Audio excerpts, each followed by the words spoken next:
नमस्कार, मैं लोकेश मुखवाना। जिसका था इंतजार वो घड़ी आ चुकी है, यानी कि हम बात कर रहे हैं नगर परिषद चुनाव की। जिस तरह से एक महीने से अपने अपने प्रत्याशी अपने वार्डों में जाकर प्रचार प्रसार कर रहे थे। 13 तारीख को मतदान हुआ, 75% 96 पॉइंट करीब मतदान हुआ। करीब बैसोदा नगर परिषद की जनसंख्या जो है वो 11,938 मानी गई थी, जिसमें मतदान जो है वो 9,000 से अधिक लोगों ने किया। उसमें महिला पुरुष ने बढ़ चढ़कर मतदान भी किया। अब बात करें हम मंदसौर की, तो आज ही के जो परिणाम आए हैं वो 40 वार्डों में से 29 वार्डों में भाजपा काबिज हुई है, यानी कि फिर से भारतीय जनता पार्टी का बोर्ड बनना मंदसौर में तय माना जा रहा है। कई वर्षों से भारतीय जनता पार्टी का वहां बोर्ड रहा है। कुछ वर्ष पहले वहां के प्रहलाद बेनीवाल की बस स्टैंड के करीब गोली मारकर हत्या कर दी थी। उसके बाद भी कांग्रेस ने अपना जोर आजमाया, लेकिन कांग्रेस जो है वो 8 सीटों पर ही सिमट कर रह गई, यानी कि 3 निर्दलीय ने भी वहां पर अपनी ताल ठोकी है, जिससे कि पूरा परिणाम जो है मंदसौर का हम आपको बता दें 29 सीटें बीजेपी की 40 में से आई है। अब हम बात करें हमारे भानपुरा के करीब बैसोदा नगर परिषद की। पूर्व में बैसोदा जो है वो नगर पंचायत था। कई वर्षों से यहाँ पंचायत की राजनीति चल रही थी। ऐसे में धीरे धीरे कभी नगर परिषद बनी, कभी फिर नगर पंचायत बनी, ऐसे कोर्ट में मामला पहुंच गया। अब कोर्ट में जब परिणाम आया तो इसको नगर परिषद घोषित कर दिया। बस जब बात चुनाव की आई तो चुनाव की तारीखों का ऐलान हुआ, फिर चुनाव आयोग ने फिर कैंसिल किया, फिर कोर्ट में गया। तो धीरे धीरे जो चुनाव 5 साल के अंदर होने थे, उन चुनावों में 18 महीने की देरी हुई। खबर 24 ने पूरे इस चुनाव के हाल में हर वार्ड से लेकर यानी कि 15 वार्डों में चौपाले की है, मतदाताओं से बात की है, प्रत्याशियों से बात की है। उनने अपने अपने एजेंडे बताए हैं कि अगर हम जीत के आते हैं तो हम क्या विकास करेंगे, हमें क्या विकास करना चाहिए, और समस्याओं का अंबार कहीं ना कहीं है जो 15 वार्डों में निकल कर आया है। ऐसे में हम बहुत करीब पहुंच चुके हैं हमारे अनुमानित एग्जिट पोल पर, और आज हमारे साथ वरिष्ठ भाजपा के नेता हैं, पूर्व मंडल कोषाध्यक्ष भानपुरा शिव खंडेलवाल जी। मैं आपका स्वागत करता हूं खबर 24 में। और दूसरी तरफ जो है सीनियर यानी कि कांग्रेस के कद्दावर नगर अध्यक्ष बैसोदा के कन्हैयालाल जी ललावत। पटदार जी, आपका स्वागत करते हैं। बहुत बहुत धन्यवाद आप जी। शिव जी, जिस तरह से खबर 24 ने लगातार जो है 1 नंबर से लेकर 15 वार्डों का एक चौपाल कर कार्यक्रम किया है, मतदाताओं को जागरूक करने का काम किया है, क्या कहेंगे आप दर्शकों को? सबसे पहले आपका बहुत बहुत धन्यवाद कि जी। आपने आपकी स्टूडियो में हमको बुलाया जी। और दूसरा धन्यवाद आपको कि आपने पहली बार बैसोदा नगर परिषद से चुनाव होने जा रहे हैं जी। वहाँ आपने अपने खबर 24 के माध्यम से जो चौपालें लगाई है 1 वार्ड से लेकर 15 वार्ड तक, उसमें कहीं ना कहीं लोगों का रुझान, जहाँ आपने प्रत्याशियों को भी बुलाया है जी, आम जनता को भी बुलाया है। जनता ने प्रत्याशियों से क्या मांग रखी है जी, जिसको आपने प्रमुखता से मुद्दा बनाया, बिल्कुल दिखाया है। आपकी कोशिश ये रही है कि जो समस्याएं नगर की है, जन समस्याओं को हमने बात करी है, आपने बात की है। प्रत्याशियों ने भी आपके माध्यम से जनता को आश्वासन दिया हम जीतेंगे तो निश्चित रूप से उन समस्याओं का जो अंबार है उसको हम खत्म करके एक स्वच्छ, एक हरित नगर परिषद बैसोदा बने, ऐसी आपके माध्यम से हम जनता को बताना चाहते हैं। मैं सबसे पहले कन्हैयालाल जी से एक बात करूंगा। कई वर्षों से आप राजनीति में हैं, आपने कई उतार चढ़ाव राजनीति में देखे हैं जी। बैसोदा जो है आज भी क्या विकास की ओर धरोहर रही हुई है? आज भी है विकास की धरोहर बैसोदा में। जी, क्या है धरोहर में? धरोहर में क्या है कि अच्छी सड़कें भी बनी हैं जी, और कुछ रोड कमज़ोर हैं जी, और बाकी ठीक है गांव के हिसाब से, जनता के हिसाब से। बाकी पानी की सबसे ज़्यादा समस्या है बैसोदा। पानी की सबसे ज़्यादा समस्या, पानी की समस्या है। और नगर में अगर एक सीवरेज पाइपलाइन अगर बने जी, नदी के किनारे किनारे जी, तो पेयजल के लिए लोगों को अच्छा पानी मिले जी, क्योंकि पेयजल सारे नदी के किनारे हैं जी, गंदा पानी उनमें जाता है जी, और लोगों के स्वास्थ्य खराब होते हैं जी। हाँ, एक सवाल मेरा है कि अगर अभी आप हाल ही में 13 तारीख को मतदान हुए हैं जी, अब ये किसके पक्ष में जाते हैं ये तो बाद वाली बात है, लेकिन क्या अगर आपका बोर्ड बनता है तो ये जो आपने जन समस्या बताई है, पानी का बहुत बड़ा स्रोत है, पानी की समस्या है, स्वास्थ्य केंद्र की समस्या है, तो क्या इन समस्याओं पे नगर परिषद नहीं जो कुछ सोच रखा है एजेंडा के हमें आगे क्या करना है? हाँ, सोच रखा है। क्या प्लान है आपका? प्लान है, जो भी पानी की समस्या है जी, तो सीवरेज बनवाना है, लाइटें लगवानी है जी, सफाई का काम करवाना है, सारी बातें सोच के। और नगर पंचायत में जो है कांग्रेस पार्टी ने अपने प्रत्याशी खड़े किए हैं और चुनाव लड़ रहे हैं, ठीक है। बाकी जो भी जनता का मानना है वो सबको शिरोधार्य है। बिल्कुल, जो भी जनता का मान्य सबको शिरोधार्य है, उनको स्वीकार है। लेकिन हम बात करते हैं युवा नेता जो है हमारे भाजपा से शिव खंडेलवाल जी हैं। बैसोदा मंडी का नया गठित युवाओं में जोश, मतदाताओं में जोश, आपके जो प्रत्याशी है वो भी अपनी जीत का जो है वो कुंभा कह रहे हैं कि हम जीत रहे हैं, इधर कांग्रेस कह रही है कि हम जीत रहे हैं। तो कहीं ना कहीं 15 वार्डों में जिस तरह की जो विकास को लेकर जो बात करी है, एक तरफ एंटी विकास को लेकर भी बात हुई है, कहीं ना कहीं देवीलाल जी धाकड़ का भी कहीं ना कहीं जो है विधायक साहब का भी विरोध जो है वो देखा गया है हमारे वार्डों में। क्या लगता है आपको कि बैसोदा मंडी के अंदर भाजपा सीटें लेकर आ रही है? नहीं, बिल्कुल, हम अधिकांश सीटों पर भारतीय जनता पार्टी के प्रत्याशी विजयी होंगे और हम नगर पालिका में पहला अध्यक्ष भारतीय जनता पार्टी का बनाने जा रहे हैं। रहा सवाल विधायक साहब का, ऐसा कोई विरोध नहीं है विधायक साहब का, क्योंकि जब पंचायत थी तो कांग्रेस सरपंच था जी। कांग्रेस सरपंच के बाद तो जैसा आपने बताया अभी 18 महीने चुनाव डिले हुए हैं, उन 18 महीने के चुनाव में जब नगर प्रशासक था, हाँ, गठन हुआ तो प्रशासक के माध्यम से भी हमने जो सड़कें बाकी थी, जो हमने विकास कार्य हमने कराए हैं। समस्या पेयजल की है तो मध्य प्रदेश सरकार के मुखिया सम्माननीय शिवराज सिंह चौहान का ये आदेश है कि जितनी भी नगर पंचायतें हैं जी मंदसौर जिले की, जी, उन सभी को चंबल का पानी से जोड़ा जाए।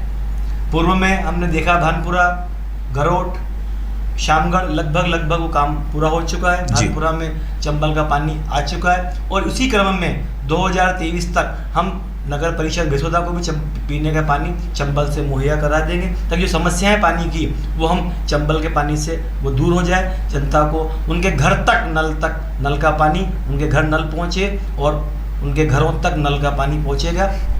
मेरी बात आप बड़ा गौर से सुनना, क्योंकि मैं जिस तरह से हमने पूरी टीम ने जब चौपाले करी है तो एक समस्या, मेजर समस्या जो थी वो हिचकोलने व खाने वाला रोड जो है, जब भानपुरा से आदमी भवानी मंडी की ओर अग्रसर होता है तो उसे बाईपास जब होके जाना पड़ता है, तो आज भी ऐसी स्थिति बनी है बारिश का समय कि वो रोड खाली कागजों में था या वर्क ऑर्डर नहीं हुआ, या ऐसा क्या कारण हुआ जो अब तक वो रोड पूरा नहीं हो पाया, बना ही नहीं रोड। वो नहीं, रोड की समस्या क्या थी, बीच में जब 2 साल कोरोना रहा जी, उसमें सरकारों का बजट कोरोना के काल में पूरा हो गया जी। हमने माननीय विधायक साहब के माध्यम से, सांसद महोदय के माध्यम से इसको 18 करोड़ रुपए की लागत से बैसोदा मंडी से इसको हमने कालाकोट तक डांबर रोड से स्वीकृत कराया था जी। लेकिन जब कार्यकर्ताओं का, आम आदमी का ये आया कि ये डांबर रोड ज़्यादा समय चल नहीं पाता है तो इसको सीसी रोड के माध्यम से जोड़ा जाए, ताकि हमेशा एक 10-20 साल तक कुछ उसको देखना नहीं पड़े।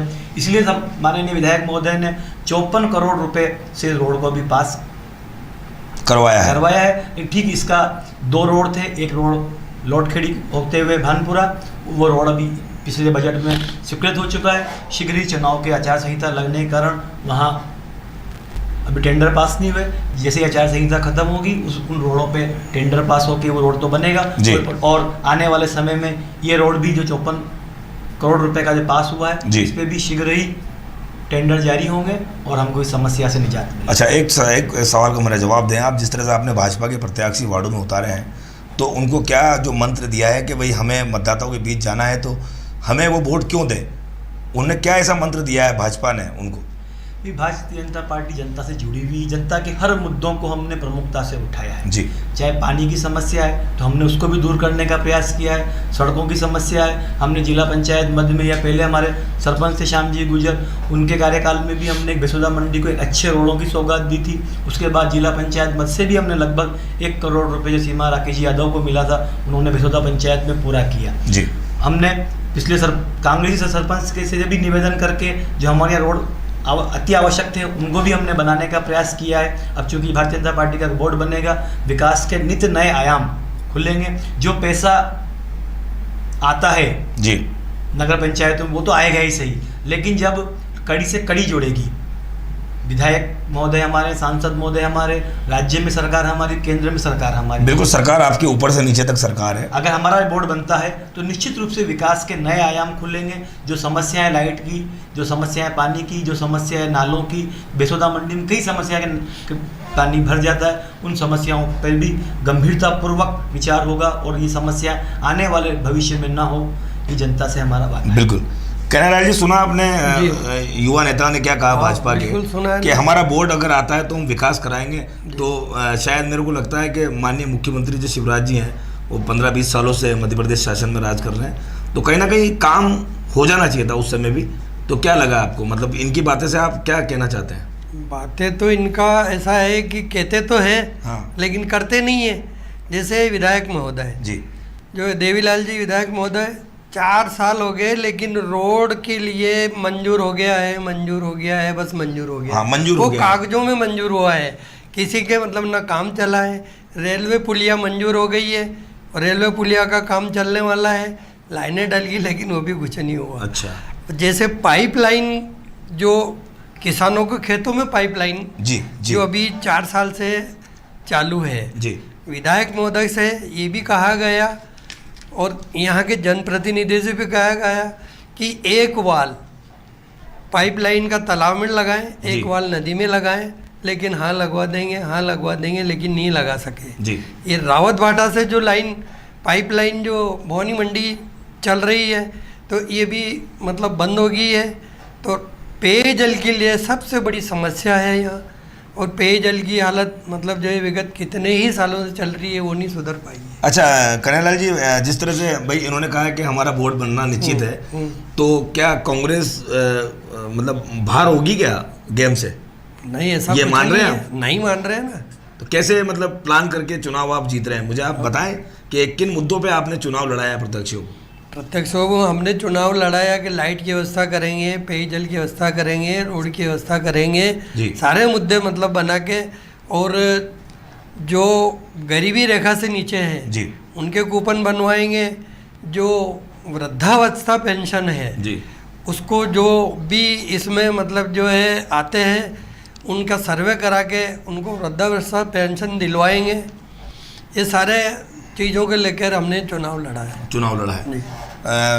खंडेलवाल जी, एक सबसे बड़ी जो समस्या आ रही है वो निकल कर ये आ रही है कि कंट्रोल, यानी कि राशन का जो है मामला पूरा चौपालों में नज़र आया। लोगों को परेशानी होती है, एक तो बेसोदा मंडी में और एक बेसोदा गांव में है। वर्तमान में 15 वार्ड हो चुके हैं। पूर्व में भी अगर आप चाहते, आपका शासन है, अभी भी आपका शासन है, पहले भी आपका शासन था, तो चाहते तो आप 4 से 5 जो राशन कंट्रोल जो है वो कर सकते थे। उसका कारण है कि पहले ग्राम पंचायत थी। ग्राम पंचायत के जो रूल्स नॉर्म्स में जो है, तो उसमें पहले आपको पता हो, लगभग 10 से 20 साल पहले माननीय पाटीदार जी को पता है कि एक ही कंट्रोल हुआ करता था, हमको बेसोदा जाना पड़ता था जी।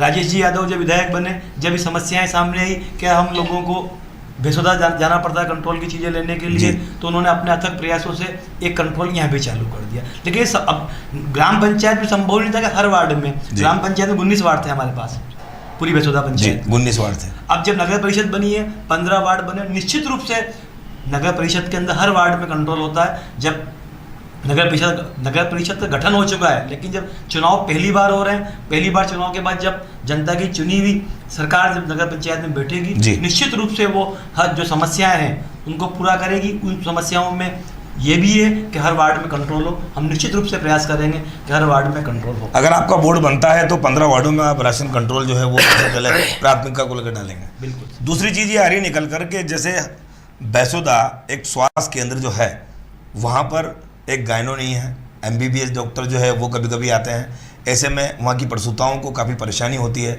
वो भानपुरा जाते हैं या भवानी मंडी आते हैं, और एक तरफ अगर कोई रेलवे का ट्रैक का अगर फाटक बंद हो, ऐसी स्थिति में कई की डेथ भी हो चुकी है।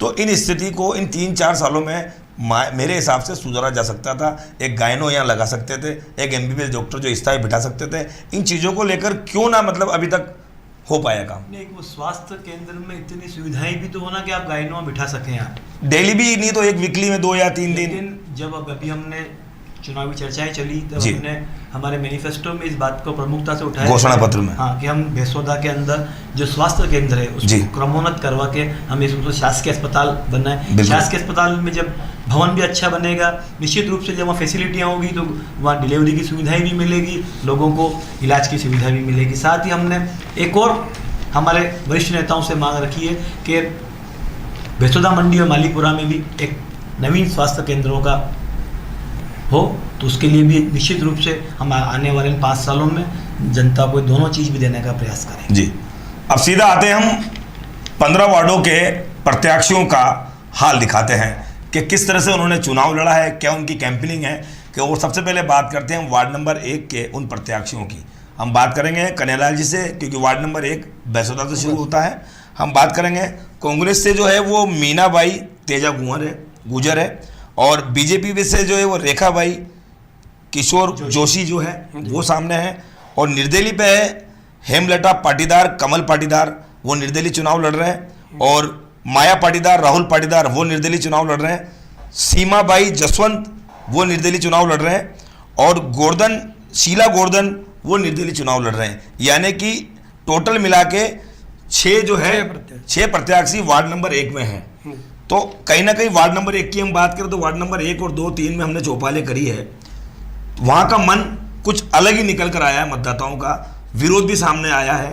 तो ऐसे में इस वार्ड नंबर 1 में आप क्या मानते हैं कि भाई किसका जो है पल्ला भारी है और कौन जो है जीत कर निकल कर आ रहा है? वार्ड नंबर में ऐसा है कि निर्दलीय प्रत्याशी का ज़्यादा थोड़ा जोर रहा। निर्दलीय का उसका रीजन कि कांग्रेस के भी रहे, बीजेपी की भी रहे, पर वो एक दूसरे में क्या है कि बीजेपी वाले काम हुआ नहीं जी।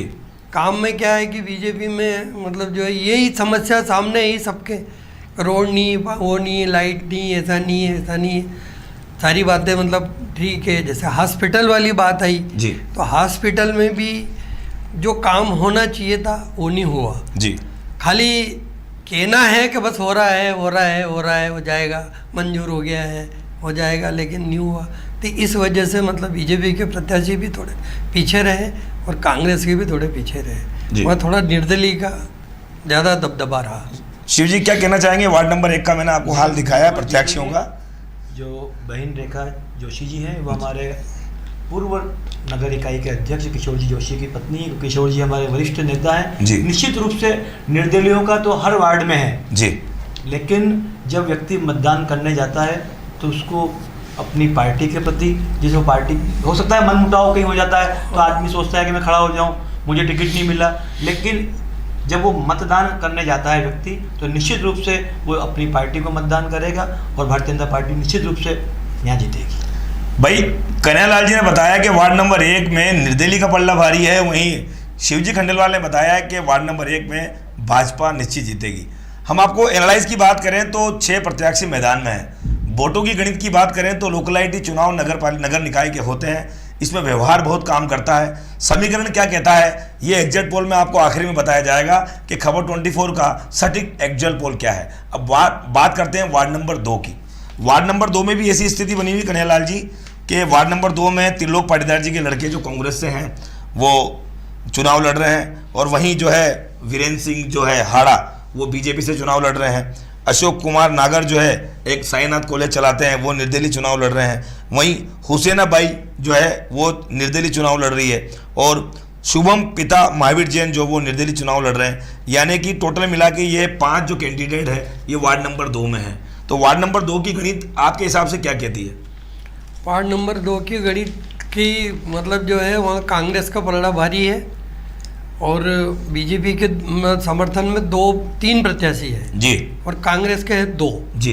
तो उससे ये लगता है कि कांग्रेस का पल्ला भारी रहेगा। कहीं ना कहीं पाटीदार जी का विरोध भी तो कहीं ना कहीं देखने को नजर आया गाँव में। ऐसा है कि छोट-मोट विरोध तो रहता ही है, वो तो उसमें क्या है कि दोनों प्रत्याशियों का रहता है, कांग्रेस का भी रहता है, तो बीजेपी का भी रहेगा जी। तो निर्दलीय कहीं ना कहीं खेल नहीं बिगाड़ दे। 3 निर्दलीय हैं, जो एक मुस्लिम फैक्टर है वो 80-90 वोट उनके हैं। अशोक नागर जो है वो एजुकेशन में होनहार जो है युवा है, और कहीं ना कहीं जो बात करें हम शुभम की तो ये भी एक महावीर जैन यानी कि एक जनरल कैटेगरी से आते हैं। तो ये समीकरण नहीं बिगाड़ सकते वार्ड नंबर 2 में? नहीं, ऐसा हमारा तो सोच नहीं है कि वो समीकरण बिगाड़ेंगे। शिव जी क्या कहना है वार्ड नंबर 2 के लिए, जिस तरह से आपके जो है बीजेपी से वीरेंद्र सिंह हाड़ा हैं, त्रिलोक पाटीदार जी के लड़के हैं सुमित जी, हमारे युवा नेता है जी। निश्चित रूप से हम जीतेंगे, कारण कि कांग्रेस ने मुसलमानों को अपना वोट बैंक समझा जी। लेकिन आप पूरी इस नगर परिषद के चुनाव में देखें, जब कहीं 3 से 4 टिकट के दावेदार कांग्रेस से मुसलमान थे, कांग्रेस ने उनके टिकट को नजरअंदाज किया जी। उसका क्या रीजन है? उसका अब आप जब 2 से 3 नंबर पे भी आएंगे तो आप त्रिलोक जी पाटीदार ने अपने बहू को भी टिकट दिलाया, बेटे को भी टिकट दिलाया, तो कहीं ना कहीं इस चीज़ का भी तो परिणाम जनता के सामने आएगा कि भाई जो परंपरागत मतदाता था आपका, आपने उसको प्रत्याशी बनाना उचित ही नहीं समझा। उस क्षेत्र में बाहुल्यता वार्ड नंबर 2 में है, हमारे पास ऐसा कोई मजबूत कैंडिडेट उस वर्ग का नहीं था जी। हमने वीरेंद्र जी हाड़ा उसी वार्ड में निवासी है 2 नंबर में, और एक अच्छे युवा नेता है, हमने बहुत बढ़िया टिकट दिया। 12 तारीख की रात को वार्ड नंबर 2 में कहीं एक छोटी सा विवाद हुआ था, विवाद मीडिया के सामने भी आया था, लेकिन वो विवाद जो है वो थाने तक नहीं पहुंचा।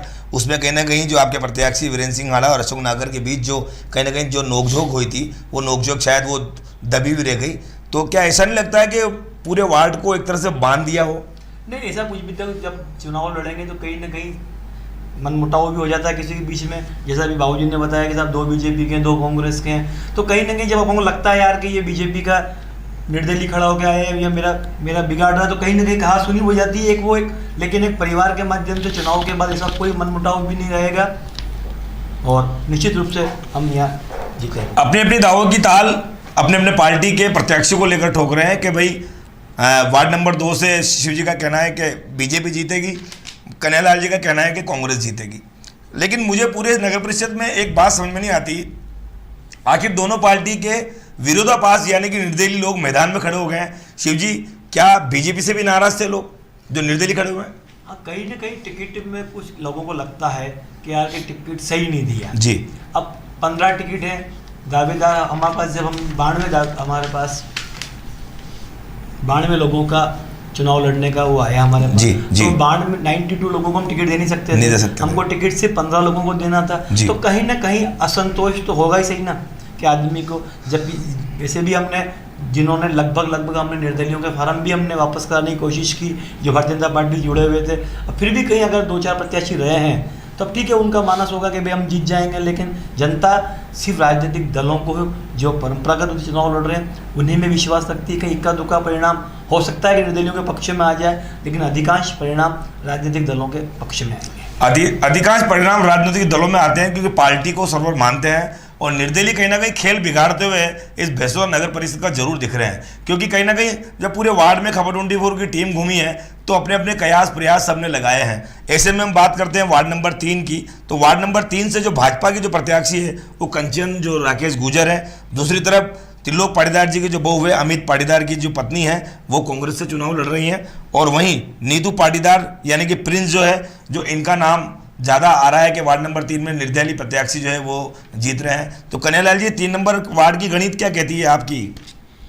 गणित तो नेहा पाटीदार की कहती है कि नेहा जीतेगी जी, क्योंकि प्रिंस मतलब उसका वर्चस्व इतना नहीं रहा, निर्दलीय है, ठीक है, बच्चा है, अभी कभी चुनाव में आया नहीं है जी। और भारतीय जनता पार्टी ने जो टिकट दिया है जी, कंचन भाई क्या नाम है? हाँ, कंचन राकेश गुजर। हाँ, कंचन राकेश गुजर जी, एकदम नया टिकट दिया है। वहाँ जो वार्ड में जो टिकट मांगने वाले थे जी, जो जीतने वाले थे उम्मीदवार, जिताओ कैंडिडेट को टिकट नहीं मिला जी, तो वहाँ मतलब जो है कांग्रेस प्रत्याशी की जीत होगी। त्रिलोक पाटीदार भी अपने आप में एक विधायक का चुनाव कई बार 2 बार लड़े हैं और वो एक कद्दावर नेता भैंसोदा गांव के माने जाते हैं। ऐसे में उनकी सीट भी एक साफ का सवाल होती है।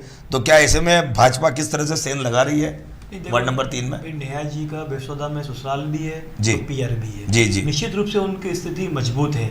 लेकिन जैसा कि आपने बताया अभी प्रिंस पाटीदार वहाँ है, तो पाटीदार वोटों की बाहुल्यता भी भैंसोदा के अंदर है जी। अगर मान लो कि ये पाटीदार के वोट डिवाइड होते हैं तो निश्चित रूप से हम यहाँ सेंध मारकर कंचन भी राकेश गुजर को जिता के लाए। तो आप सारे वार्डों में भारतीय जनता पार्टी को जिता? हम तो भी लगभग 15 ही वार्डों में भारतीय जनता मेहनत की हमने। क्यों कन्हैयालाल जी, सारे वार्डों में भारतीय जनता पार्टी जीत रही है? मैंने आपको कहा ना कि यहाँ अगर ये सेंध मारता है हाँ, 3रा नंबर जी, तो निश्चित रूप से सीट को भी हम जीत सकते हैं। निश्चित तौर पे सीट को जीत सकते हैं, यानी कि आपकी 3 सीटें तो आपने अभी हमारे सामने कर दी है कि 3 सीटें हैं। ऐसे में निर्दलीय कहीं ना कहीं दावेदार नहीं है। अभी इन 3 सीटों पर निर्दलीय का रोल ही नहीं है। हाँ ठीक है। अब जैसे हम लगातार बात कर रहे हैं, खबर 24 लगातार इन चीज़ों पे एनालाइज कर रहा है कि आखिर दोनों जो है हमारे जो राजनेता जो है उनका क्या कहना है। ऐसे में खबर 24 ने पूरा एग्जिट पोल का एनालाइज कर रखा है। हम बाद में इसका आपको परिणाम भी दिखाएंगे। लेते हैं छोटा सा ब्रेक के बाद कहीं जाइएगा नहीं, फिर मिलते हैं खबर 24 न्यूज़ में इसी कार्यक्रम में।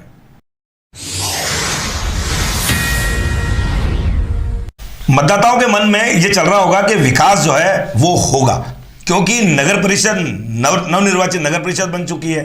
अब ऐसे में जब नया गठन होता है, नया अध्यक्ष बनता है, तो उसकी नई सोच होती है। ऐसे पूरे चुनाव में युवाओं ने भी कहीं ना कहीं अपनी भागीदारी निभाई है। और सबसे बड़ी बात जो है, महिला जो है वो मतदाता ज़्यादा है, महिला जो है वो वोटर भी ज़्यादा है। अब हम बात करते हैं वार्ड नंबर 4 की। इसमें जो है अंकित पाटीदार यानी कि हाथी उपनेम जो है वो भारतीय जनता पार्टी से, पहले ये महाशय कांग्रेस में थे, राजा साहब ज्योतिरादित्य सिंधिया जी इधर आए तो ये भारतीय जनता पार्टी में आ गए।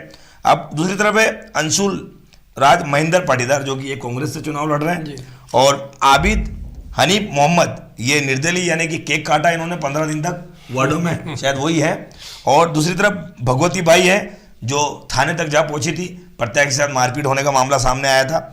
मुकेश नंदलाल पाटीदार है वो भी निर्दलीय है, और रामेश्वर पाटीदार है वो भी निर्दलीय है। यानी कि कुल मिला के ये जो 6 जो है ये जो है 6 प्रत्याशी 4 नंबर में है। अब ऐसे में शिव जी इन 4 वार्ड में 6 प्रत्याशियों में अंकित भी अपना दाव रखता है, अंशुल पाटीदार भी अपना दाव रखता है, बाकी जो निर्दलीय है वो क्या गेम बिगाड़ सकते हैं क्या इस 4 नंबर में? निश्चित रूप से इस वार्ड के लिए हम करें कि आपने जो नाम बताए अधिकांश पाटीदार है जी। विशुदा का वार्ड नंबर 4, 5, 3 इनमें पाटीदार की बाहुल्यता जी ज़्यादा है। भी हमारा प्रत्याशी भी कांग्रेस छोड़ के बीजेपी में आया जी। लेकिन चूंकि वो ज्योतिरादित्य सिंधिया के समर्थक थे, जब उन्होंने भारतीय जनता पार्टी ज्वाइन की तो निश्चित रूप से उनको यहाँ आना था। हमने भी उनको पूरा सम्मान दिया, युवा मोर्चा की जिला की टीम में उनको सदस्य भी बना रखा हमने जी, और अभी हमने टिकट भी दिया। तो निश्चित रूप से वो अपना कितना प्रभाव यहाँ दिखा पाते हैं। पाटीदारों की बाहुल्यता है, पाटीदारों की चुनाव मतदाता के रूप में बाहुल्यता है। तो त्रिकोणी श्रृंखला है क्या कहीं? कहीं ऐसा नहीं लगता कि निर्दलीय कहीं ना कहीं गेम बिगाड़ दे पार्टी का? बिल्कुल, जब इतने पाटीदार हैं और निश्चित रूप से तो कहीं ना कहीं हम किसी का भी हम हो सकता है कि यहाँ परिणाम चौंकाने वाला हो। आप क्या कहेंगे 4 नंबर को? सही है, 4 नंबर में जो है कुछ नहीं कह सकते हैं कि कौन जीतेगा, ऐसा है। ऐसा है, मतलब बिल्कुल मतलब एक टफ चुनाव हो रहा है, टफ चुनाव हो रहा है 4 नंबर का। अब बात हम 5 नंबर की करें। एक अपना जो है ये अर्जुन पिता सत्यनारायण शर्मा है जो भारतीय जनता पार्टी से है। ये देवीलाल जी विधायक साहब के बहुत करीबी माने जाते हैं, ऐसा सूत्रों के हवाले से हमें पता चला है। एक तरफ जो है वो पवन पाटीदार जो है वो पिता कन्हैयालाल पाटीदार जो है वो चुनाव कांग्रेस से लड़ रहे हैं, वहीं नेमीचंद पिता बलराम जो है वो निर्दलीय चुनाव लड़ रहे हैं, और वहीं रेखा पति गिरिराज जो है वो निर्दलीय चुनाव लड़ रहे हैं। ऐसे में शिव जी 5 नंबर वार्ड का हाल, अंशुल अर्जुन जो है इन पे पानी के टैंकर के आरोप लगे हैं। इन्होंने भीषण गर्मी में पानी पिलाया, उसमें कोई घोटाला आम मतदाताओं ने कहा है, हमें सामने भी आया है। ऐसे में इनकी चुनाव की भागीदारी जो है वो कितनी होती है, ये एक कई समय से जो है वो भारतीय जनता पार्टी से जुड़े हुए हैं। दूसरी तरफ जो है पवन पाटीदार जो है ये बसुदा गांव के हैं, पुराने यहाँ के जो है परिवार के माने जाते हैं। तो क्या कहता है 5 नंबर का गणित आपका? देखिए, पानी के टैंकर का ऐसा घोटाला कुछ भी नहीं हुआ। पानी का टैंकर नगर परिषद के ये आम लोगों का जो भावना थी, मतदाताओं की भावना थी, वो हमारे सामने के माध्यम से हुआ। और पानी के टैंकर के नगर में नहीं लगे, पानी के टैंकर तो पानी कुआं में डाला, कुओं से पानी नालों में आया जी। अर्जुन जी शर्मा जी हमारे एक युवा नेता है जी, पहले भानपुरा मंडल में भी हमारे युवा साथी थे, युवा मोर्चा में मंडल के मंत्री थे, अभी मंडल में उपाध्यक्ष है। निश्चित रूप से इनकी मेहनत है। कोरोना काल में भी इन्होंने निश्चित रूप से पूरा प्रयास किया कि जनता को असुविधा नहीं हो, अपनी जान जोखिम में डालकर भी इन्होंने जो काम किए हैं कोरोना काल में, निश्चित रूप से इनको बेनिफिट मिले। तो क्या लगता है आपको कि भाई हमारे आकलन में तो बिल्कुल सटीक सीट है, ये 5 नंबर हम जीतेंगे। कन्हैया जी आप क्या कह रहे हैं? आप खुद प्रतिनिधि कर रहे हैं आपके परिवार से वहाँ, आपका क्या कहेंगे 5 नंबर में? 5 नंबर में हम भी सटीक जीतेंगे। और उसमें क्या है, रेखा भाई गिरिराज जी वो निर्दलीय है, पर उनका वर्चस्व रहा नहीं। उन्होंने 1 नंबर में भी फार्म अपना लगाया और 5 नंबर में भी लगाया जी। तो इससे लोगों के मतदाताओं में ये रहा कि इन्होंने मतलब जो है कि 1 नंबर में भी अपना फार्म लगाया और 5 नंबर में भी लगाया, तो कोई मतलब उसका निकाला नहीं, जी। इसलिए उनको उन्होंने स्वीकारा नहीं। और नेमीचंद वो पवन पाटीदार के पक्ष में उसने फॉर्म मतलब अपना खींचा है। हाँ, खींचा तो नहीं है लेकिन समर्थन किया है, समर्थन दिया। तो निर्दलीय ने भी 5 नंबर में समर्थन किया है। हाँ। अब देखने वाली बात है कि खबर 24 का जो आखिरी का जो लास्ट का एग्जिट पोल है वो क्या होता है, ये आपको बाद में हम बताएंगे। अब बात करते हैं वार्ड नंबर 6 से, जो कि पूर्व सरपंच जो है नाथूलाल गहलोत के जो लड़के हैं, वो महेश नाथूलाल गहलोत जो है वार्ड नंबर 6 से चुनाव लड़ रहे हैं, यानी कि अनुसूचित जनजाति की ये पूरी सीट मानी जाती है। और जो 4 ही कैंडिडेट जो है वो अनुसूचित जाति से आते हैं। शिवनारायण मेहर है जो वो भारतीय जनता पार्टी से चुनाव लड़ रहे हैं। ऐसे में अर्जुन भोइया जो वो निर्दलीय चुनाव लड़ रहे हैं, दीपक सीताराम जो निर्दलीय चुनाव लड़ रहे हैं, और नाथूलाल गहलोत जो पूर्व सरपंच के लड़के वो कांग्रेस से चुनाव लड़ रहे हैं। वार्ड नंबर 6 में एससी का जो है बहुबोली है। हम जब वहाँ गए थे तो कहीं वहाँ रोड नहीं बने हैं, पानी की समस्या है। ऐसे में कहीं ना कहीं निर्दलीय खेल बिगाड़ सकते हैं क्या वार्ड नंबर 6 में? वहाँ एक दीपक सीताराम जो आपने नाम बताया, ये भारतीय जनता पार्टी का ही पूर्व कार्यकर्ता है जी। कहीं इनको ऐसा लगता था टिकट हमको मिलना चाहिए, लेकिन नहीं मिला जी। हमारा मुकाबला भी अच्छा है। वहाँ शिवनारायण मेहर हमारे एक वरिष्ठ नेता हैं जी। एसटी मोर्चा के मंडल के महामंत्री भी हैं जी। और निश्चित रूप से हमको लगता है कि उनकी मेहनत है। अभी पिछले दिनों में बेसोदा का प्रभारी होकर मैंने 5 ही जो बूथ केंद्र थे वहाँ पे उन पर लगभग 1 महीने काम किया। शिवजी मेहर का मुझे काफ़ी वर्चस्व दिखा वहाँ पे, उनकी आवाज़ पे कार्यकर्ता उठ के भी आ जाते थे। और लगभग हमने 15 दिन मैंने वहीं चुनाव से 6 महीने पहले वहाँ दिए थे। तो निश्चित रूप से इसी मान को लगता है कि मुझे कि हम ये सीट भी हम आप निकाल रहे हैं।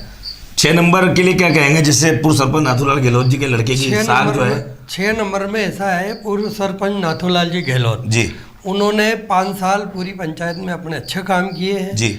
जनता उनसे खुश है, इसलिए उनके लड़के को जो टिकट मिला है कांग्रेस पार्टी से जी, तो निश्चित ही है कि वो उनका बेनिफिट उनको मिलेगा, नाथूलाल जी का उनका बेनिफिट उनको मिलेगा। लगातार जो है हमारे जो राजनीतिक दल है, जो हमारे राजनीतिक जो लोग हैं वो आए हैं और उनसे हम चर्चा भी कर रहे हैं। बात थोड़ी सी हम चेंज करते हैं। जिस तरह से अगर भाजपा का अगर बोर्ड बनता है तो सबसे पहला काम क्या सोच रखा है भाजपा ने मतदाताओं के लिए?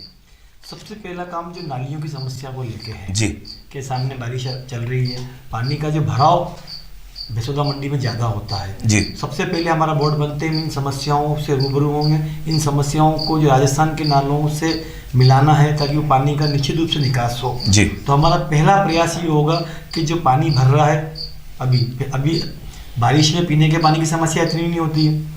लाइट हमारे यहाँ अच्छी, जहाँ लाइटों की समस्या तो वहाँ उसके लिए भी हम प्रयास करेंगे, लेकिन मेन समस्या जो पानी के भराव को लेके के पानी के निकास सही तरीके से नहीं होता है और जो पानी से जो भराव के कारण जो मच्छर होते हैं, बीमारियाँ फैलती है, उनके रोकथाम की भी व्यवस्था हो और बराबर वो दवाओं का। सबसे पहले अगर आप जीतते हैं, आपका बोर्ड बनता है, तो आप समस्या जो है छोटी समस्या है लेकिन वो आपने बड़ा मुद्दा बना के उसको बताया है कि नाली सबसे पहले हम सुधारेंगे।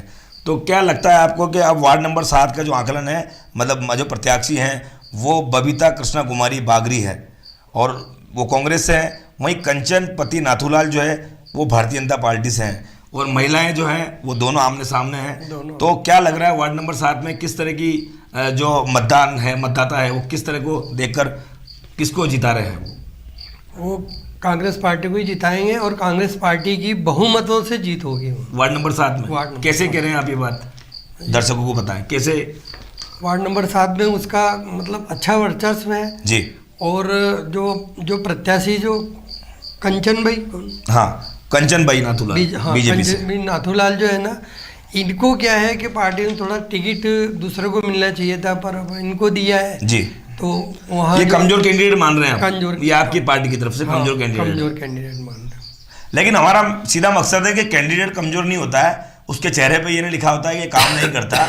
जब वो मैदान में उतरता है तो उसे चुनाव की पूरी गणित याद होती है कि मुझे चुनाव कैसे लड़ना है। नगर परिषद के नई चुनाव में युवा और महिलाएं हैं वो नई है, लेकिन इनको इनके परिवार वालों ने चुनाव में उतारा है तो इनकी भी सोच ना सोच के नगर परिषद के प्रति बनती है।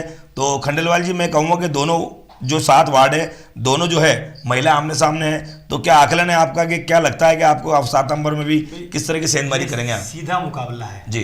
यहाँ निर्दलीय की समस्या नहीं है हमारे सामने दोनों पार्टियों के लिए। ठीक है, मैं मानता हूँ कि हमारा कैंडिडेट नया है जी, उसको राजनीतिक अनुभव थोड़ा कम हो सकता है, लेकिन भारतीय जनता पार्टी की पूरी टीम जी जिसके ऊपर चुनाव जिताने की कमान थी, निश्चित रूप से उन्होंने वहाँ मेहनत की होगी और यहाँ भी हम एक सार्थक परिणाम आपको देंगे। सार्थक परिणाम देंगे। अब बात करते हैं मालीपुरा की, वार्ड नंबर 8 की।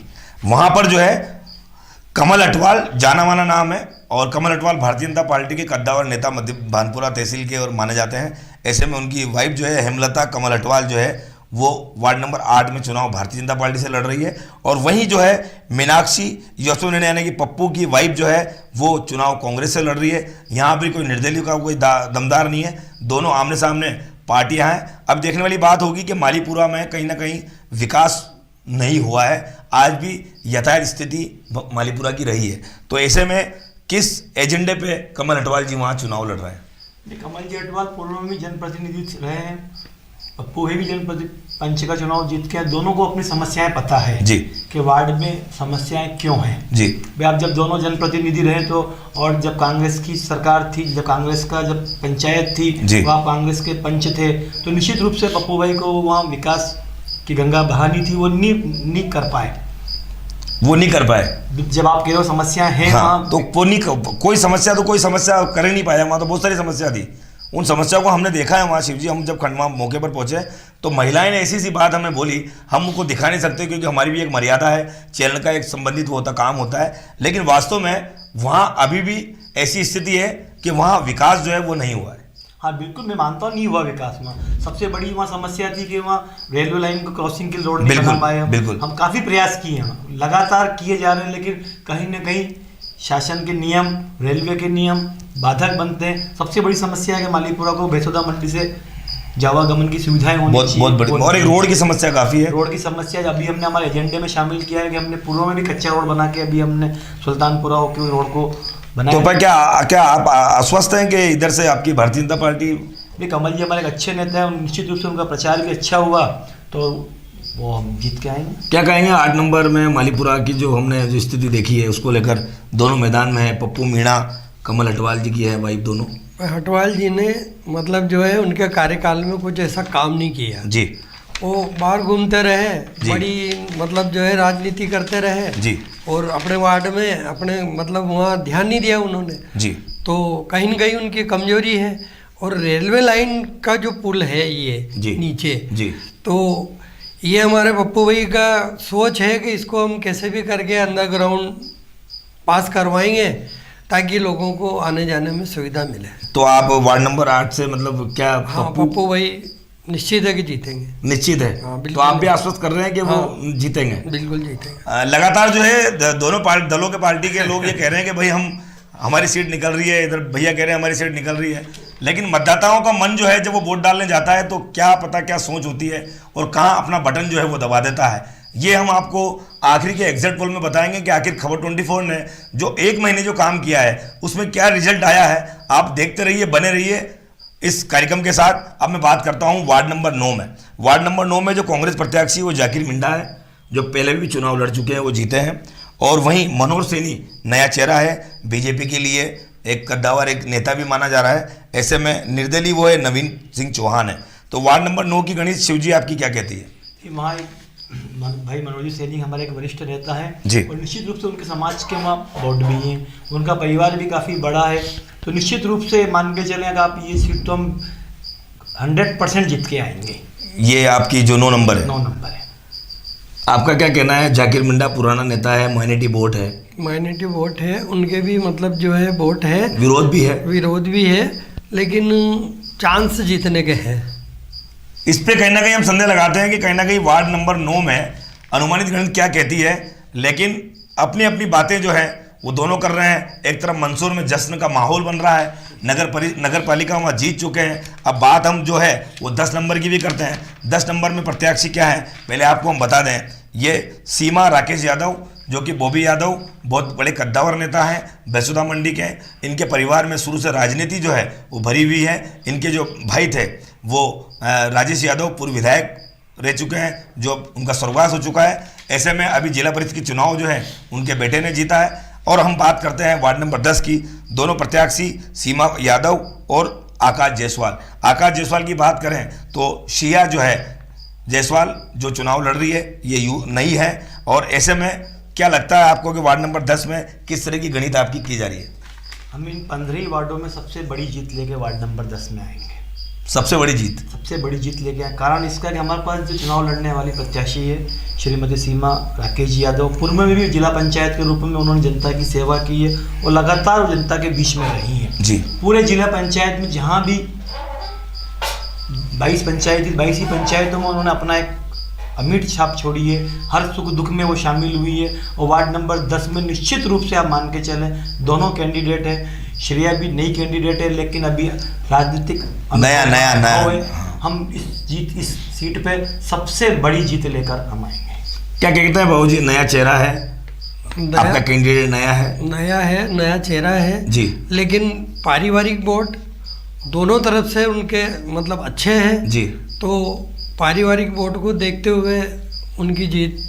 सामने ऐसे नेता हैं जो चुनाव में जब भी खड़े होते हैं शायद हमें लगता है वो जीतते हैं जी। और यादव परिवार में अपना एक बाहुबली माना जाता है। कहीं ना कहीं ये जो है गणित जो है वो कहीं ना कहीं भारतीय जनता पार्टी के पक्ष में जाती हुई दिख रही है हमारे हिसाब से। अब आप कह रहे हैं ये भी कहीं ना कहीं दाव लगा रहे हैं।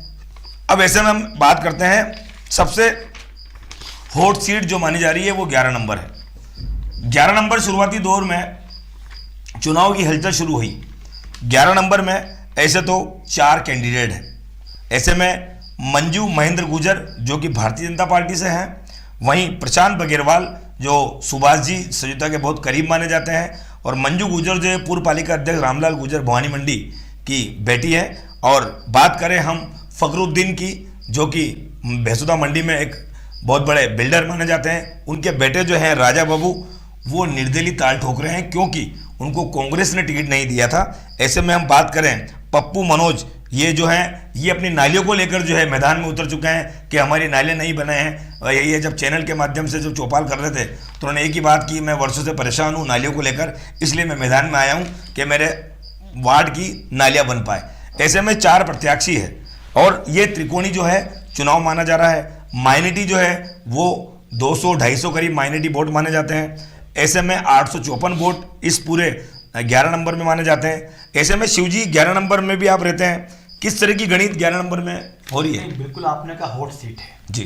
अब कांग्रेस का एक चेहरा आप यहाँ देखें आप कि जब कांग्रेस ये दावा करती है कि माइनॉरिटी के वोट हमको मिलते हैं जी, जब आप कह रहे हैं कि 250 वोटर यहाँ माइनॉरिटी के थे जी, तो कांग्रेस ने अपना प्रत्याशी यहाँ क्यों नहीं उतारा माइनॉरिटी का? जी जी। अब हमारी जीत ये है कि हमारा कैंडिडेट इस वार्ड के लिए नया था जी। भाई कांग्रेस के समीकरण क्या कहते हैं, निर्दलीयों के समीकरण क्या कहते हैं, अब इन समीकरणों में जनता कहाँ मतदान करती है? हम तो विश्वास लेके चल रहे हैं। दिल ये कहता है हमारा कि हम यहाँ जीतेंगे। कहीं हमारी मेहनत में हो सकता है कि कमी रही हो, लेकिन फिर भी भाई ये सीट कांग्रेस प्रत्याशी की वो कितने वोट लेते हैं जी। तो हम क्या माने, मतलब इस 11 नंबर में क्या आपका आकलन क्या कहता है? अगर कांग्रेस प्रत्याशी 100 वोट इस चुनाव में ले जाते हैं जी, तो निश्चित रूप से सीट भी हम जीत जाएंगे। अच्छा, अगर कांग्रेस ही 100 वोट ले जाते हैं, प्रशांत बघेलवाल अगर 100 वोट ले गए तो आपकी सीट निकल रही है, ये अनुमानित आपने किया? अभी अपन राजा बाबू को माइनॉरिटी के वोट दे रहे हैं जी, तो माइनॉरिटी के बेट में मान लो कांग्रेस भी उसमें सेंध मारती है जी, तो निश्चित रूप से उनके वोट वहाँ कम होंगे और डाइवर्ट होंगे। अब डाइवर्ट होंगे तो उसका बेनिफिट हमको मिलेगा जी। कन्हैयालाल जी, वार्ड नंबर 11 बहुत चर्चित सीट रही है। एक तरफ तो है मंजू गुर्जर, महेंद्र गुर्जर जो हैं वो काफ़ी समय से राजनीति में उनका परिवार है, और प्रशांत बघेलवाल जो कि सुभाष जी सजुता के राइट हैंड माने जाते हैं, वो भी एक कद्दावर नेता है। और दूसरी तरफ जो राजा बाबू है वो फखरुद्दीन जी के बेटे हैं, वो भी ताल ठोक रहे हैं। क्या लगता है आपको कि इस 11 नंबर में किस तरह का समीकरण आपका बैठ रहा है? इसमें कांग्रेस ने कहीं प्रचार भी नहीं किया है इसमें समीकरण ऐसा बैठता है कि कोई इसका अंदाज नहीं लगा सकता है कि कौन जीतेगा। तो आप, मेरा मानना तो ये है। अच्छा, अभी इसका कोई ज़्यादा समीकरण नहीं लग सकता है। वैसे चांस राजा बाबू के ज़्यादा है क्योंकि उधर रामलाल जी है, नगर परिषद के पूर्व अध्यक्ष रहे जी, तो वो राजस्थान की राजनीति करते हैं जी, वो एमपी में भी मतलब आए थोड़ा, तो उससे क्या है कि वार्ड में थोड़ा असर गलत रहा, अच्छा नहीं रहा, मेरा ये मानना है। इन्होंने कहा वार्ड में असर गलत रहा है, लेकिन राजनीति दल जो है वो अपने परिवार को लेकर चुनाव जरूर लड़ता है क्योंकि वो अपनी बेटी है, उनकी बेटी मानी जाती है, उनकी बेटी है क्योंकि वहाँ की वो बहू है। ऐसे में हम बात करें 11 नंबर की तो कहीं ना कहीं ये त्रिकोणी मामला देखा जा रहा है, और ऐसे में सभी अपनी अपनी जीत पे एक मोहर लगा रहे हैं। कांग्रेस से जो है वो कह रहे हैं कि हमारी सीटें निकल रही है, बीजेपी से शिवलाल जी कह रहे हैं कि हमारी सीटें निकल रही है। अब बात हम ऐसी सीट पर चलते हैं जहां पूर्व सरपंच श्याम जी गुजर जो है वो चुनाव लड़ रहे हैं 12 नंबर में। जिस तरह से हम बात करें तो श्याम जी गुजर कई समय से जो है वो राजनीति में सक्रिय माने जा रहे हैं। ऐसे में बात करते हैं नगर परिषद की, तो पूरे वार्डों में बहुत कई तरह की त्रिकोणीय श्रृंखला बनी हुई है।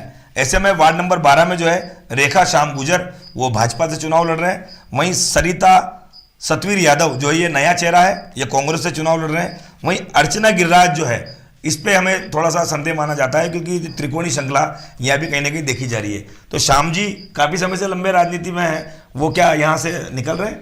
बिल्कुल, ये जो वार्ड 12 नंबर की संरचना है जी, इसमें लगभग 75% वोट भारतीय जनता पार्टी के हैं जी। तो निश्चित रूप से हमें गिरिराज राठौड़ कितना नुकसान पहुंचाता है, फिर उसकी सेंधाबारी भाजपा में भी हो सकती है, कितना इतना नुकसान नहीं पहुंचाएगा कि सीट को हम ना जीतें जी। कम अंतराल से जीतेंगे लेकिन सीट को भी हम जीतेंगे। ये आप श्योरिटी कह रहे हैं कि ये 12 नंबर आप जीत रहे हैं? ये 12 नंबर वार्ड हमारे पूरी भेसोदा के अंदर अगर बीजेपी का गढ़ माना जाता है ना तो 12 नंबर वार्ड।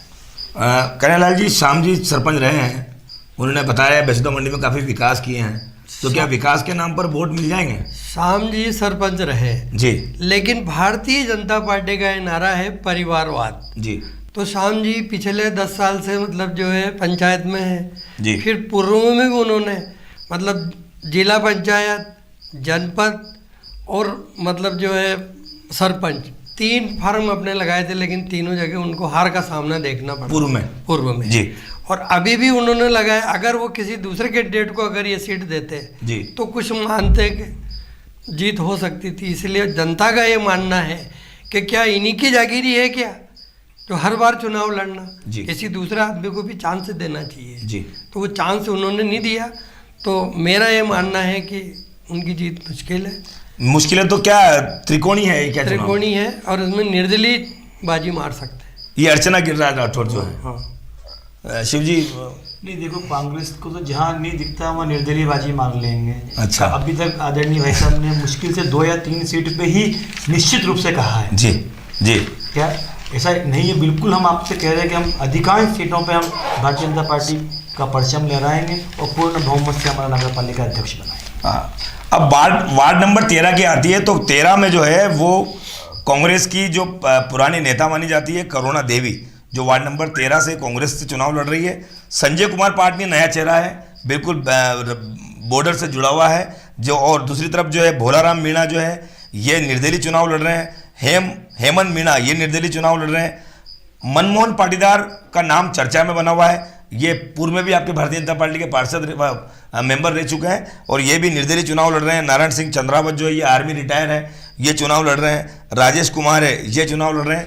यानी कि वार्ड नंबर 13 में 7 कैंडिडेट जो है वो 7 कैंडिडेट कहीं ना कहीं पार्टियों पे कितना नुकसान पहुंचाता है। आप क्या कहेंगे पूरे इस वार्ड नंबर 13 के लिए? वार्ड नंबर 13 एक सामान्य सीट थी, इसलिए इसमें कैंडिडेट भी ज़्यादा है जी।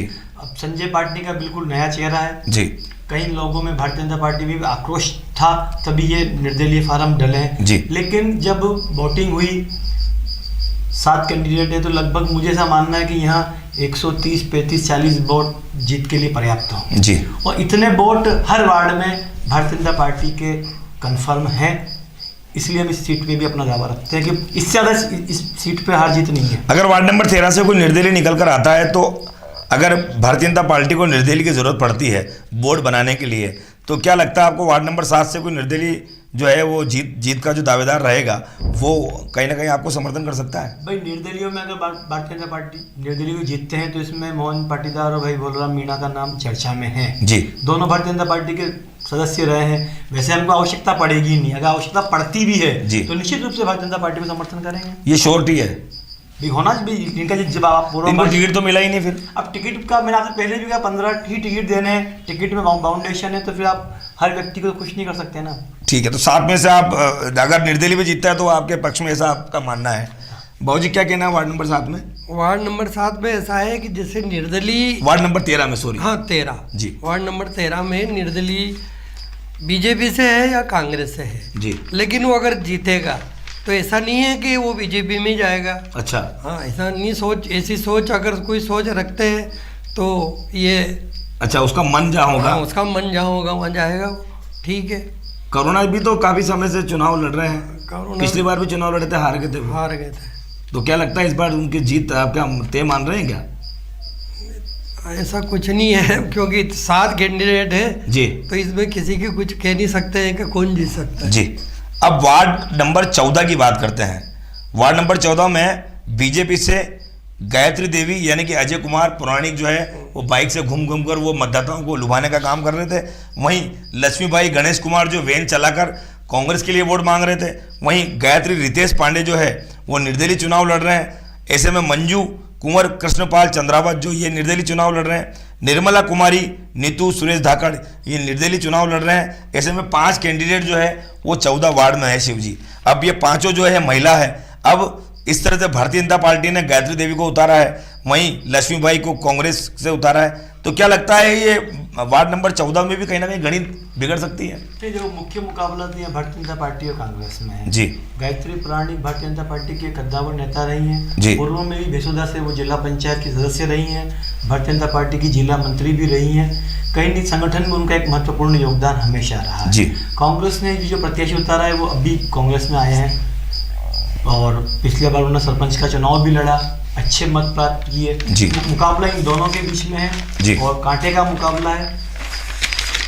तो क्या लगता है कि भारतीय जनता पार्टी नहीं, हमारा प्रत्याशी आश्वस्त है जीत को लेकर कि मुझे लगभग 225 वोट से ऊपर यहाँ मिलेंगे और जब 5 कैंडिडेट है तो इतने वोट पर्याप्त मान सकते हैं।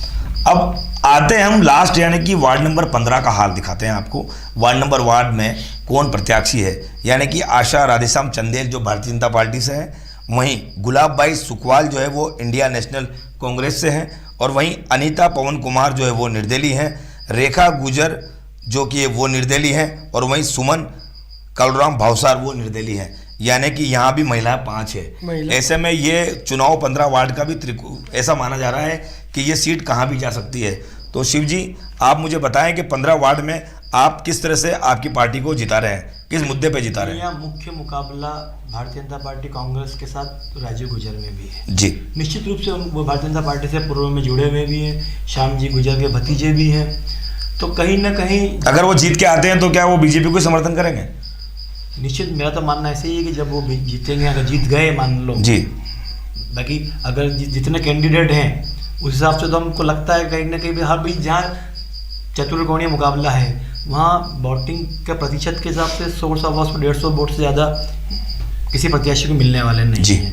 तो जीत का इतने वोट 15 ही वार्डों में हमारे हैं, तो हम इस चीज़ को उसी बात को मद्देनजर रखते हुए इस सीट को भी हम अपना मानते हैं कि हमें अगर 150 वोट अगर हमें मिलते हैं इस सीट से जी, तो निश्चित रूप से हम इस पर एक तरफ नाथूलाल गहलोत के प्रतिनिधि जो हैं ये गुलाब भाई हैं, जो कि उनके जो हैं उनके जो माने जाते हैं साथ ही रहते हैं, उन्होंने कैंडिडेट के तौर पे इनको उतारा है। तो क्या लगता है आपको नाथूलाल जी की साख भी इस वार्ड नंबर 15 में देखने को नजर आएगी? बिल्कुल देखने में नजर आएगी। नाथूलाल जी ने जो है भेसोदा मंडी में अच्छे काम करवाए हैं, रोड बनवाए हैं, तो उनकी साख इनको मिलेगी और निश्चित रूप से ये जीतेगी। देखा आपने, हमने आपको 15 वार्ड के प्रत्याशियों का ब्यूरो आपको बताया है कि कौन कहाँ से क्या जीत रहा है। दोनों ने भारतीय जनता पार्टी के जो शिवलाल जी खंडेलवाल जी हमारे साथ हैं, कन्हैयालाल जी जो है कांग्रेस से हैं, इन्होंने अपना एनालाइज किया है कि आखिर हम कहाँ से जीत रहे हैं। दोनों ने अपने जिताऊ कैंडिडेट के बारे में बताया कि हम यहाँ से जीत रहे हैं। छोटा सा लेते हैं ब्रेक के बाद फिर मिलते हैं इसी कार्यक्रम में। ब्रेक के बाद आपका स्वागत है। लगातार खबर 24 न्यूज भेसोदा नगर परिषद चुनाव पर चर्चा कर रहा था, और ऐसे में पूर्व भाजपा मंडल अध्यक्ष शिवलाल खंडेलवाल को हमने बुलाया था, और साथ ही भेसोदा के वरिष्ठ कांग्रेस नेता यानी कि नगर अध्यक्ष कन्हैयालाल लखावत को भी हमने बुलाकर चर्चा की थी। यानी कि पूरे 15 वार्डों का हमने एनालाइज किया और सबने अपने अपने जीत के कयास बताए हैं। लगातार खबर 24 न्यूज हमेशा सटीक खबरें दिखाने का काम करता है। तो खबर 24 का एग्जिट पोल जो है यानी कि अनुमानित एग्जिट पोल क्या कहता है, इस पे सबकी नजर थी। दिन भर चर्चा का विषय बना रहा कि आखिर खबर 24 क्या एग्जिट पोल देता है। तो बात हम करते हैं, सबसे पहले आप गौर से सुनिए और गौर से इस पूरे कार्यक्रम को देखिए। सबसे पहले हम बात करते हैं वार्ड नंबर 1 से। वार्ड नंबर 1 में लगभग माना जा रहा है जिस तरह से प्रत्याशी कहीं ना कहीं अपने दावेदारी कर रहे थे, जीत का कुंभा तय कर रहे थे। ऐसे में कांग्रेस की मीनाबाई जो है कहीं ना कहीं वो जीत सकती है वार्ड नंबर 1 से।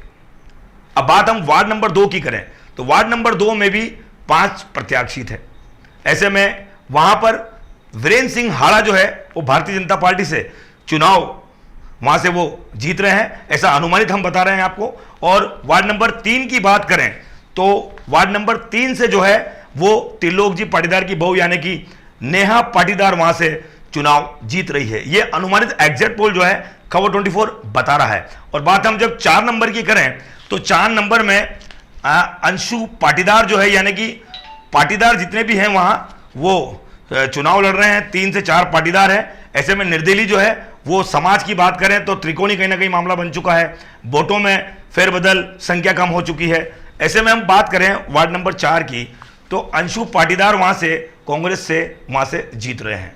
अब बात हम 5 नंबर की करें तो 5 नंबर में जो है वो एक महिला जो है वो कैंडिडेट है, महिला कैंडिडेट नहीं है, माफ कीजिएगा, एक अर्जुन जो है वो वहां से अर्जुन शर्मा जो है वहां से चुनाव जीत रहे हैं, यानी कि 5 नंबर से वो भारतीय जनता पार्टी से चुनाव जीत रहे हैं। ये अनुमानित हम आपको बता रहे हैं। और बात हम 6 नंबर की करें तो पूर्व सरपंच नाथूलाल गहलोत के लड़के महेश गहलोत जो है वो वहां से चुनाव जीत रहे हैं, ऐसा अनुमानित हम आपको बता रहे हैं। अब बात हम करते हैं 7 नंबर की तो 7 नंबर में करीब करीब जो है चुनाव जो है वो एक बड़ा केचड़ी माना जा रहा है। ऐसे में कृष्णा कुमारी जो है वहां से 7 नंबर से चुनाव बैसुदा गांव से वो लगभग जीत की कगार पर है, यानी कि वहां से वो जीत सकती है। अब बात हम 8 नंबर की करें तो 8 नंबर में कमल हटवाल है, पप्पू मीणा है, ये अपनी अपनी दावेदारी लगा रहे हैं। ऐसे में कमल हटवाल जो है वहां से उनकी पत्नी जो है वो धर्मपत्नी वो चुनाव जीत सकती है। कमल हटवाल 8 नंबर से हैं। अब बात करते हैं 9 नंबर से, यानी कि भैंसोदा के मालीपुरा से, वहां पर जाकिर मिंडा जो है वो कांग्रेस के प्रत्याशी हैं और मनोहर सैनी जो भारतीय जनता पार्टी के प्रत्याशी हैं। और जाति समीकरण की बात करें तो दोनों में कहीं ना कहीं लगभग ये माना जा रहा है कि मनोहर सैनी जो है वहां कांग्रेस को सेन लगा रहे हैं और वो भारतीय जनता पार्टी से चुनाव जीत रहे हैं। अब बात हम 10 नंबर की करते हैं तो 10 नंबर में सीमा यादव और श्रिया जायसवाल, यानी कि वहां एक नई जो है वो कैंडिडेट है, कांग्रेस प्रत्याशी है और बीजेपी से है जो बॉबी यादव की धर्मपत्नी है जो कई समय से राजनीति में है। कहीं ना कहीं हम सीमा यादव की बात करें तो 10 नंबर से सीमा यादव करीब करीब वो चुनाव वहां से जीत रही है और सीमा यादव की जीत जो है वो शायद निश्चित मानी जा रही है। ये हमने सर्वे रिपोर्ट में आपको हम बता रहे हैं। अब बात हम 11 नंबर की करें। 11 नंबर एक त्रिकोणी जो है चुनाव हो चुका है। ऐसे में वहां के स्थानीय जो है जो नेता हैं कांग्रेस से प्रशांत बघेरवाल जो कांग्रेस से चुनाव लड़ रहे हैं और बीजेपी से मंजू गुजर जो कि पूर्व पालिका अध्यक्ष रामलाल गुजर की बेटी है और दूसरी तरफ फखरुद्दीन ठेकेदार जो कि बैसुदा मंडी के जाना माना नाम है, समाज सेवी है, उनके बेटे जो हैं वो निर्दलीय चुनाव लड़ रहे हैं क्योंकि कांग्रेस ने उनको टिकट नहीं दिया है। तो निर्दलीय में कहीं ना कहीं त्रिकोणी श्रृंखला बन रही है। ऐसे में ये माना जा रहा है कि अगर जाति समीकरण की बात आती है तो कहीं ना कहीं वोटों का जब बंटवारा होता है तो वहां से अनुमानित कहीं ना कहीं, अनुमानित बता रहे हैं हम, अनुमानित कहीं ना कहीं राजा बाबू या वहां से महेंद्र गुजर की घर से मंजू वो चुनाव जीत सकती है। ये अनुमानित हमने आपको बताया है। हम 2 पे मोल लगा रहे हैं 11 नंबर में, चाहे तो मंजू गुजर वहां से जीत सकती है या फिर राजू वहां से राजा बाबू वहां से चुनाव जीत सकते हैं। ये अनुमानित है। अब बात हम 12 नंबर की करें। 12 नंबर में जो कि पूर्व सरपंच श्याम गुजर, उनकी पत्नी रेखा गुजर है। दूसरी तरफ वहां पर जो है गणेश है जो कि रेडीमेड का कारोबार है, उनके पिताजी का बहुत दबदबा है और वो धुआंखेड़ी से वहां बैसुदा मंडी आए हैं। हम उनकी ज़मीनों की बात करें तो काफ़ी उन्होंने प्लाट वहां दिए, ऐसा मानना आ रहा है। कहीं ना कहीं त्रिकोणी श्रृंखला जो बट रही है, जो वोटों का जो आकलन हो रहा है, कहीं ना कहीं 12 नंबर में भी एक कॉम्पिटिशन देखा जा रहा है। अगर अनुमानित माने तो हम वहां श्याम गुजर भी चुनाव जीत सकते हैं और ऐसे में कहीं ना कहीं निर्दलीय भी वहां अपना दाव ठोक सकते हैं। अब बात हम 13 नंबर की करें। 13 नंबर में भी पेच पूरी तरह से फंसा हुआ है। मनमोहन पाटीदार जो है, जो भारतीय जनता पार्टी से टिकट मांग रहे थे, वो मैदान में निर्दलीय खड़े हो गए। ऐसे में पाटनी जो है वो बीजेपी से वहाँ प्रत्याशी के तौर पर चुनाव लड़ रहे हैं। कहीं ना कहीं वहाँ चौबे जी परिवार की भी साख का सवाल है, बैसोदा मंडी से सटे हुए हैं, और सारे जो भारतीय जनता पार्टी के लोग हैं, मंडी की जो लोकल बॉडी है वो पाटनी के साथ लग चुकी थी। ऐसे में वोटों का जो आकलन है वो समीकरण कितना बैठता है, लेकिन हम मोल लगाते हैं कहीं ना कहीं जो पाटीदार है, यानी कि जो पाटीदार जो प्रत्याशी है, जो निर्दलीय है, वहां से वो चुनाव जीत सकते हैं वार्ड नंबर 13 से। अब बात हम 14 नंबर से करें। 14 नंबर की बात हम करें तो 14 नंबर में जिस तरह से चुनाव की रंगत देखने में नजर आई है, अब ऐसा लगता है कि 14 नंबर भी कहीं ना कहीं एक पेच फंसा हुआ है, और वहां अजय पुराणिक जो है, उनकी पत्नी जो चुनाव लड़ रही है, और 14 नंबर में वोटिंग सबसे कम हुई है, यानी कि भारतीय जनता पार्टी को वहां सीधा फायदा होता दिखता नजर आ रहा है, और अजय पुराणिक भी जो है वहां से चुनाव जीत रहे हैं। ऐसे हम आपको अनुमानित बता रहे हैं। अजय पुराणिक यानी कि उनकी पत्नी जो है भारतीय जनता पार्टी से चुनाव लड़ रही है, वो चुनाव जीत सकती है। अब बात करते हैं 15 नंबर की। 15 नंबर में 4 कैंडिडेट है, एक बीजेपी से, एक कांग्रेस से, बाकी 2 निर्दलीय है। एक तरफ अब ये देखना है कि वहां पर जिस तरह की मॉनिटरिंग की जा रही है, तो अनुमानित जो है 15 नंबर कहीं ना कहीं एक त्रिकोणीय श्रृंखला बना हुआ है, और कहीं ना कहीं वहां पर राजू गुजर जो है, उनकी पत्नी है, वो चुनाव जीत सकते हैं, यानी कि 15 नंबर में कहीं ना कहीं निर्दलीय का बोलबाला है। तो पूरा आकलन हमने आपको दिखाया है कि किस तरह से खबर 24 ने इसका एनालाइज किया है। अनुमानित जो है वो 4 कम से कम निर्दलीय सीटें जो है वो जीत के निकल आ रही है। जैसे हम बात 11 नंबर, 12 नंबर, 13 नंबर, 15 नंबर की बात करें तो इनमें पेच फंसे हुए हैं। इसमें कम से कम या तो निर्दलीय बाजी मारेंगे या पार्टी के कद्दावर जो नेता है वो बाजी मारेंगे। ऐसे में हम बात करें टोटल जो है वो हम आपको दिखा दें पूरा मामला। एक तरफ जिस तरह से बीजेपी और कांग्रेस में पेच फंसा हुआ था, निर्दलीय भी कहीं ना कहीं दावेदारी कर रहे हैं। अब देखने वाली बात है कि टोटल जो आकलन है वो हमने आपको क्या दिखाया है, आपको संख्या का पूरा अनुमान कर दें, यानी कि भारतीय जनता पार्टी से टोटल जो है वो 6 जो है वो सीटें निकल कर आ रही है। अब सीटों का आंकड़ा माने तो 15 वार्डों में यानी कि 6 बीजेपी, 5 कांग्रेस और 4 निर्दलीय जो है वो अनुमानित आंकड़ा है। अब चारों निर्दलीय में से कौन बाजी मारता है और कौन किसके पक्ष में जाता है ये देखने वाली बात होगी, लेकिन 6 जो है वो बीजेपी और 5 कांग्रेस का अनुमानित जो है एग्जैक्ट पोल खबर 24 का ये आपके सामने है। लगातार आप खबर 24 से बने रहें और देखते रहिए आपका अपना चैनल खबर 24 न्यूज। नमस्कार।